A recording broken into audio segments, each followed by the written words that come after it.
All right, I wanted to point out a couple things in this engine bay. There is no washer reservoir for the wiper fluid. The plumbing is still there, but the reservoir's been removed. I wanted everybody to get a look at this Edelbrock carburetor.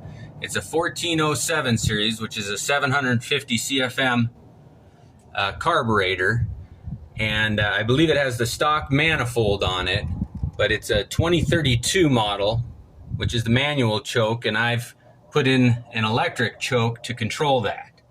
I also wanted to point out that the shock towers are nice and solid. I put in new shocks about 10 years ago, but since then the rubber grommets at the top have kind of rotted away, so you will need to put new rubber grommets on there. But this carb is nice and clean, and it's easy to adjust. And the air filter goes right on it and fits snug and nice and exactly how it's supposed to. And again, I'm not sure if that manifold underneath the carburetor is stock or not, but I believe it is. All right, we're going to go ahead and start her up. I did want to point out the passenger seat is in perfect shape. It's an original 72 seat.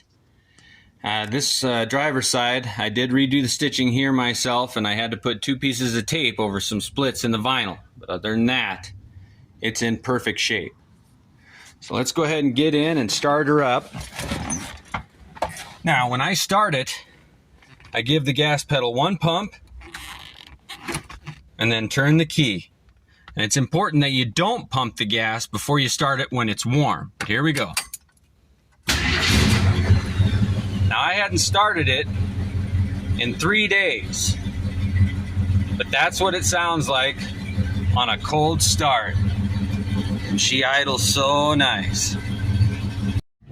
All right, she's warmed up for 3 minutes. Let's go ahead and take her for a little spin. Now, when you're racing, you can go ahead and put it into first, slap it into second, slap it into third, and it won't go past third into neutral. But for our sake, we're just going to leave it in drive, and let's go for a little spin. Now, none of the gauges work, but there's first into second with no problems. And the blinkers work.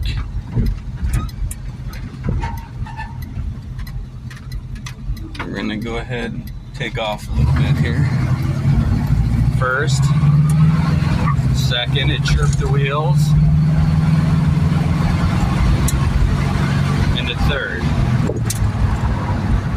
We're moving now.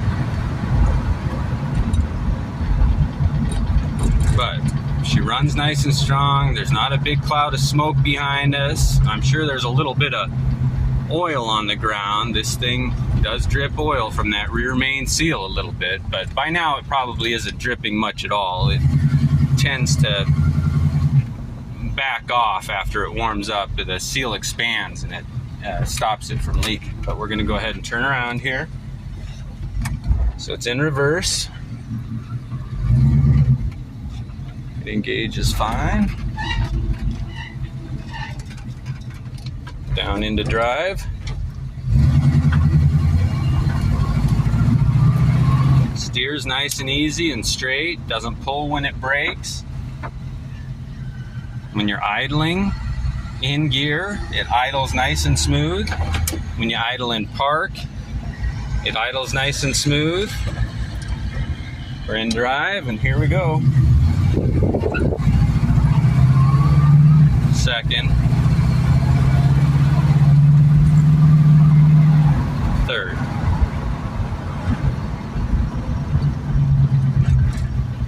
Now we're going to pull into this lot here and goose it a little bit just to see what she's capable of, but it runs smooth, but you got to let it warm up. And once you start it when it's warm, you don't want to touch that gas pedal. You'll flood it.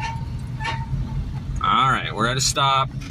I'm going to peel out a little bit here. Hopefully we don't get in trouble, but here we go.